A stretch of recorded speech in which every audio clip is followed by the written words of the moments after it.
جب ہم کچھ غلط کر رہے ہوتے ہیں تو ہمیں گائیڈ کرتے ہیں, ہمیں سیدھا رستہ دکھاتے ہیں. ان کو آپ نے پکڑا ہوا ہے, اس کے اوپر وزیر اعظم کا کوئی بیان سامنے نہیں آیا. پھر انہوں نے گوادر کا ذکر کیا, وہاں سی پیک آپ بنا رہے ہو, گوادر ڈوبا ہوا ہے, وہاں کے لوگوں کی فریاد کا جو پلی ہے تباہ ہوئے میں, وہ کوئی نہیں دیکھ رہا. پھر انہوں نے کہا کہ جو 8 فروری کا انتخاب ہے اس دن لوگوں نے ریاستی اداروں کی نفرت میں ووٹ دیا ہے, ریاستی اداروں کے خلاف مہریں لگائی ہیں. اچھا, یہ بات بہت سارے لوگ اب کر رہے ہیں, نجم سیٹھی صاحب بھی کر رہے ہیں, بہت سارے جو ایکسپرٹس ہیں, انالسٹ ہیں, وہ یہ کر رہے ہیں کہ 8 فروری کو P T I versus P M L N یا versus P D M season 1 یا 2 نہیں تھا. 8 فروری کو پاکستان کی جو عوام تھے, پاکستان کے عوام ورسز پاکستان کے ادارہ, پاکستان کا ادارہ تھا, ادارے بھی نہیں میں کہوں گی کیونکہ الیکشن کمیشن اور سلیکشن کمیشن جو ہے وہ ایک ہی ہے, اس کی تو کوئی سے ہے ہی نہیں ہے. خیر, تو یہ پاکستان کے عوام ورسز اسٹیبلشمنٹ ہیں.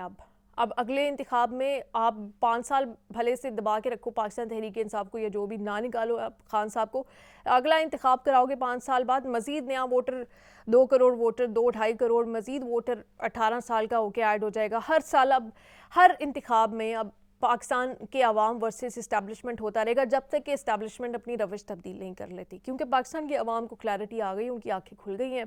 انہوں نے اپنے آنکھوں پہ جو ماسک وغیرہ لگائے ہوئے تھے, جو پٹیاں وغیرہ باندھی ہوئی تھی محبت کی پٹیاں, وہ اتار کے انہوں نے سائڈ پہ رکھ دی ہیں کہ بھائی محبت یک طرفہ نہیں ہوتی, اسٹیبلشمنٹ تو ہم سے محبت کرنی نہیں, اسٹیبلشمنٹ کو تو ہمارا کوئی خیال نہیں ہے. ہم جو اتنے سالوں سے, دہائیوں سے محبتیں نچھاور کیے جا رہے ہیں, اب یہ محبت جو ہے نا وہ پاکستان کی عوام کی اسٹیبلشمنٹ سے یک طرفہ نہیں ہوگی, اب یہ 2 طرفہ ہوگی یا نہیں ہوگی. تو خیر, یہ انہوں نے سٹیٹمنٹس دی. اس کے بعد پی ٹی وی تو آپ کو پتہ ہے ایسے موقعوں پہ کیا کرتا ہے.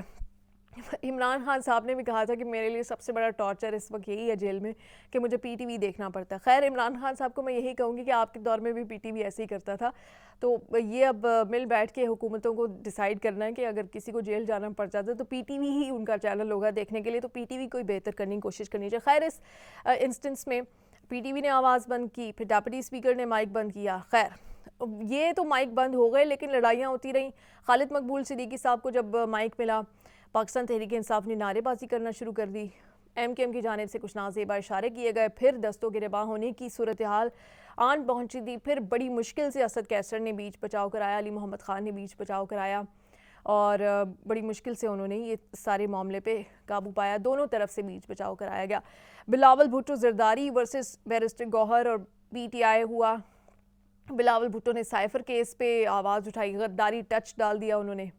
جب انہوں نے غداری ٹچ ڈالا تو پی ٹی آئی نے زرداری ٹچ ڈال دیا اور گو زرداری گو کے نعرے لگا دیے.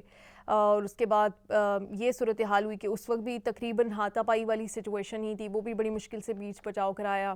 سمجھ نہیں آ رہی تھی کہ پاکستان کی اسمبلی ہے, یہ ہے کیا, یا کوئی میدان جنگ ہے, کوئی گریٹ ڈیبیٹ ہو رہی ہے, ایک دوسرے کو لوگ مارنے کے لیے دوڑ رہے ہیں, ہر بات میں مارنے کے لیے دوڑ رہے ہیں پاکستان کی اسمبلی میں. خیر, اب ایسے صورتحال کیسے آگے چلے گی, کب تک چلے گی, یہ دیکھنا. اس کے بعد بیرسٹر گوہر آئے, انہوں نے کہا کہ آپ لوگوں کی تو گورنمنٹ نے آتے ہی نیب کے 50 ارب کے کیسز معاف کروائے ہیں.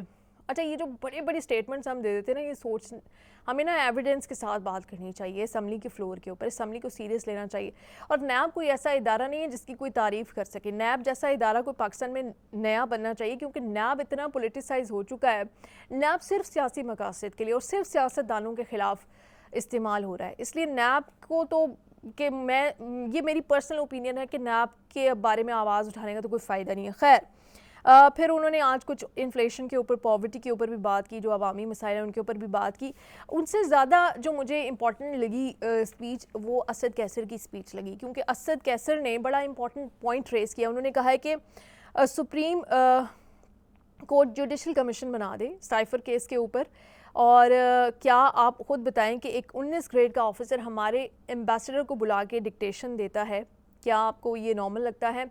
اور پھر انہوں نے کہا اچھا یہی بات آپ سے کرنی ہے پی ٹی آئی سے کہ بھائی ایک بار امریکہ نے آپ کو ڈسا ہے اور امریکہ ہی ڈستا ہے ہر گورنمنٹ کو, آ گئی ہے نا آپ کو بات سمجھ.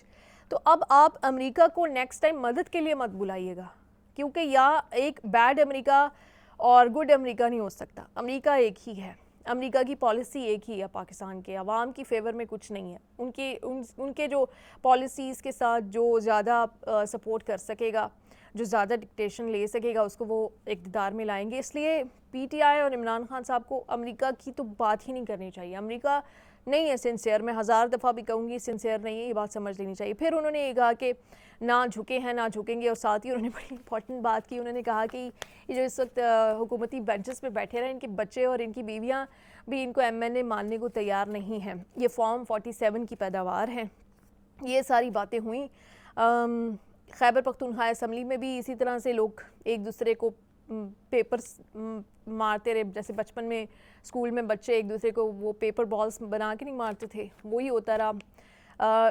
ایسے کیسے چلے گا آگے؟ ایسے اس لیے نہیں چل پاتا کہ جب فری اینڈ فیئر الیکشن نہیں ہوتا, ریگنگ ہوتی ہے, عوامی مینڈیٹ کا خیال نہیں رکھا جاتا, تو پھر سب کچھ آپ کولیپس کر جاتا ہے, پھر سب کچھ آپ کے ہاتھ سے نکل جاتا ہے, اور آہستہ آہستہ اسٹیبلشمنٹ کے ہاتھ سے سب کچھ نکلتا جا رہا ہے, اور یہ جو سسٹم ہے وہ کولیپس ہوتا جا رہا ہے, جو کہ کسی کی بھی فیور میں نہیں ہے.